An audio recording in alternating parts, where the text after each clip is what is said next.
I actually had to buy a whistle. Well, okay, I didn't have to buy a whistle.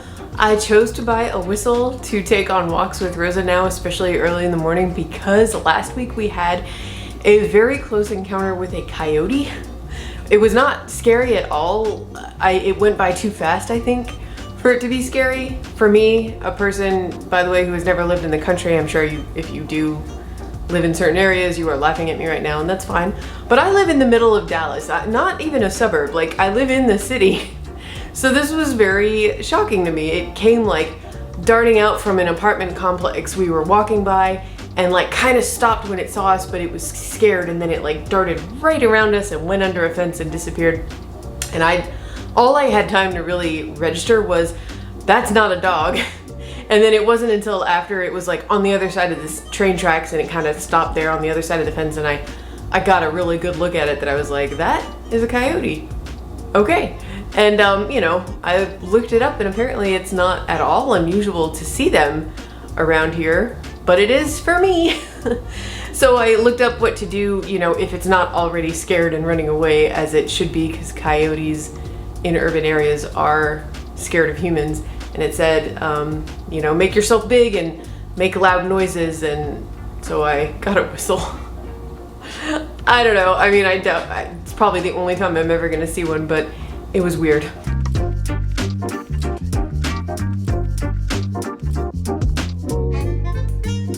So first of all, I really want to thank all of you guys who came to the Find Your Next Reader Summit over the weekend, to my talk about YouTube for authors Saturday afternoon. I had so much fun. It went so well. No tech issues. That's always a plus. And I just, yeah, we spilled over into the next hour because so many of you had such great questions, and yeah, it was just so fun to talk about. So if you attended that summit and I didn't get to your question, and you'd like to ask me now in this video, go ahead and comment below and I will see it and answer as best I can. So it is Monday morning, little after 9 o'clock, done all my morning routine. I'm starting to hate that word, morning routine, as a phrase. Done all my morning stuff, and now I'm ready to work, but currently the event going on at the summit, because there are still events today, is podcasting for authors with Sasha Black. So I might start my day by making some coffee, and definitely cold brew today because it is already monstrously hot outside, and just kind of taking care of some lighter tasks while I listen to this talk, because I love podcasts, and starting a podcast is something, I talked about this in my YouTube talk actually. It's something I've always been interested in. I'm nowhere near taking the leap and actually doing it, but I really am curious to see what Sasha has to say. So the other things on my list today, I spent like 2 hours on Sunday trying to create a work schedule for myself this month. I have a good workload. When I say good, I mean it's a good amount of work, but it's not overwhelming, and I can easily manage everything and give all of my clients the full attention that they deserve. So, but it does take some pretty strict scheduling to make sure I get everything done on time. And so I went through, and something I'm very proud of myself. I have talked about this so many times, but when my schedule gets even a little bit full, the first thing I always push it to the side is my own book, and I really need to stop doing that. I have like a lot of momentum going with Nil right now, and I really think I can have a draft of this by mid-September. That's my goal currently. And so I went through and managed to make myself a schedule over the next 6 weeks, in which every Wednesday is completely 100% a Nil day. I only have to work on that book. I don't have to work on anything else. If you guys remember, I tried this with Dragon Balloon way back when. I was trying to find the flow state, having a flow state day where you just get into it and you're not so much worried about word count as you are just like getting the kind of deep work that you can only get when you're focused on one project for hours. And that's what I'm going to be trying to do with Nil every Wednesday. So I'm very excited about that. Of course, that doesn't mean I'm not going to be working on Nil throughout the rest of the week. Today, my goal is to write 1,000 words. I am probably going to do it by doing those little 200-word sprints like I talked about last week. And then my main goal for today is, there's one particular client who I check in with every Monday, and his outline is due in 5 weeks. And so, I mean, and I have a full summary of the book. I have a lot to get to work with, but I want to spend a good solid 2 hours of deep focused work on his project today as well. So I'm thinking what I'm going to do is kind of get a little slow start this morning, watch this podcasting talk and take some notes on it, and take care of some smaller tasks, responding to emails, things like that while I do that. And then I will write my 1,000 words of nil before lunch, and we'll take Rosa out, and then I'll get to my client at work this afternoon, and of course edit and upload this vlog so that it's ready to go tomorrow morning. That is it on my list to do today, so let's get started. How did you get into making this audio show, making this podcast? I was at a slight advantage because as a teenager I did voiceover work, and yeah, so I was slightly cheating because I had been in studios for a long time as a teen, but also, I personally Okay, so I watched about 40 minutes of that talk, which is excellent. Guys, if you did get a pass to the summit, make sure you go watch the replay if you're at all interested in podcasting. She's also giving tips for authors who want to contact a podcast to be interviewed. She's got some really good stuff to say there too, so both sides of the coin kind of are discussed. I highly recommend it. It was really good. I'm saving the last 20 minutes to watch when I eat lunch later, but so far today I have called the vet and made an appointment for Rosa's annual checkup in a couple weeks.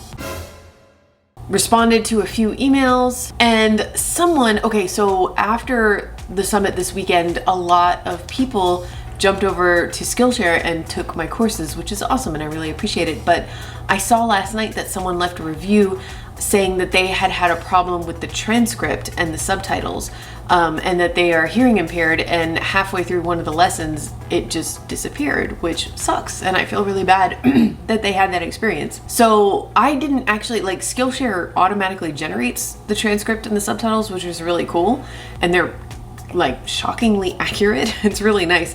So I didn't even know how to fix it. So I contacted help at Skillshare last night, the support team, and they had gotten back to me this morning with some instructions, and I went in and looked at it, and I can see exactly what she's talking about.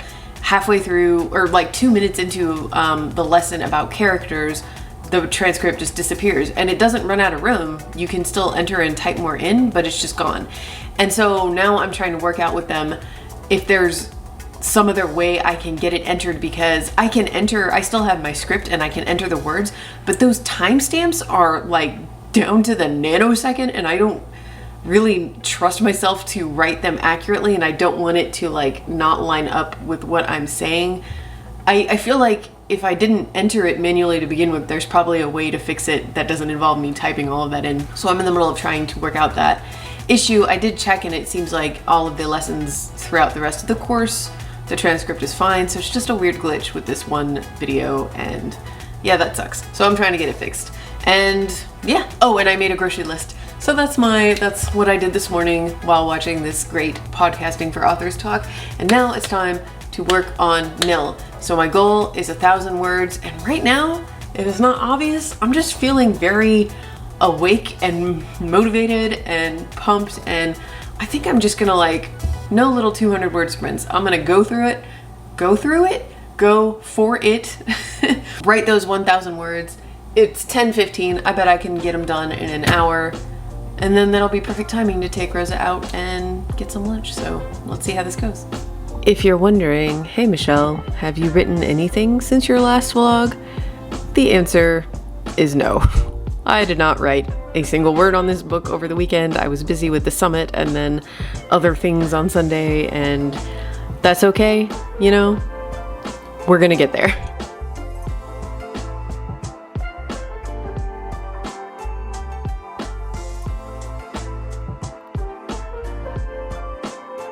And there we go, my 1,000 words in just a tiny little bit over an hour.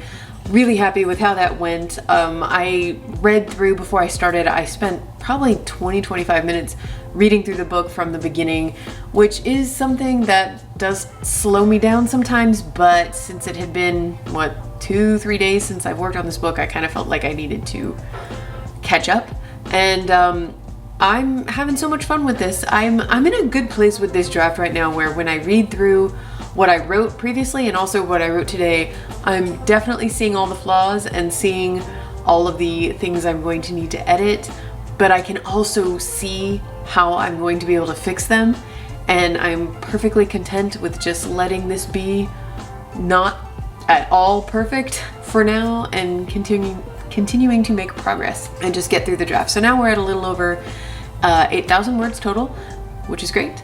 And I could keep going, and I kind of do want to keep going, but it's a good time to take a break and take Rose out and get lunch and all that jazz.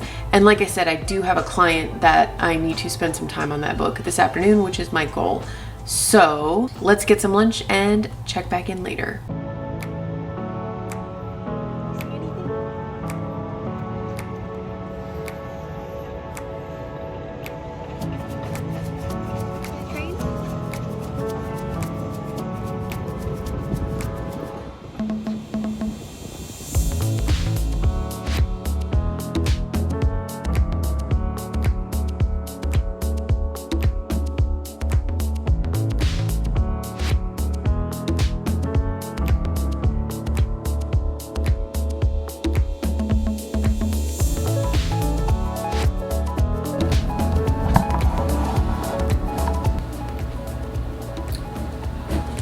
Okay, so I think I'm done with everything for the day, and it is 2:19, so that's a good work day. I know I've talked about this a lot before, but my like motivation and energy starts high in the morning, and then it just like goes down and down and down throughout the day, so better to get it all done early. And now I have time to do, my grocery trip and all those other kind of errands. And I know I always say this, I don't always do this, but I might work on Nil a little bit more once I get this vlog edited and uploaded, because that's the last thing on my to-do list today. I stopped, I kind of wrote the beginning of the next chapter and then stopped because I was at my 1,000 words, but it was, I was just getting into a scene I'm very excited to write, and I don't know, yeah, I might pick at it a little bit later, see if I can get another couple hundred words added on there. I'm just really still at a stage of being completely in love with this book, and I'm nearing that 10,000 word mark.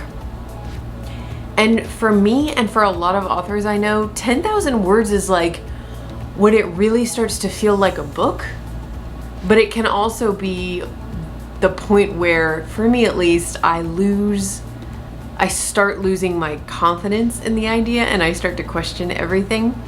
And I'm curious to see if that happens this time, because like I've said, this is a new story. This is like new characters, new plot, but I'm pulling so much from past projects that were set in this world that, I don't know, maybe that's going to sustain my confident feeling in it a little bit longer, because it really, really feels like I finally found the right characters and the right story for that world. So I'm curious to see how long this feeling lasts. It will not last forever. We all know that writing a first draft comes with doubts, and there are just inevitably going to be moments that happen when I'm drafting where I'm just like, this entire idea is garbage. I'm sure it will come. It sure as heck came with Dragon Balloon, and it came with every other book I've ever written, to be honest. When does it happen for you? Do you have a moment, if you've written several books before, have you noticed a pattern? Is there like a certain time where you hit a word count, you hit like a certain stage in the story, maybe a certain beat where you just start thinking, wait, what was I thinking? This is no good. And if that does happen, how do you power through it and get to the end? I would love to hear more about it. So please let me know how everything's going for you, especially as I guess we are wrapping up Camp Nano. I am just the worst at NaNoWriMo. I always forget to update and talk about it. And I mean, I've been sticking to my pledge to write an hour every day. There are some days I've skipped, but other days where I've worked on it for 2 to 3 hours. So it is what it is. Let me know how it's going for you in the comments below. And Next time I'm filming, it will be for my flow state day on Wednesday, and I will have that vlog up for you guys Friday. And I hope you have a wonderful week, and I'll see you Friday. Bye.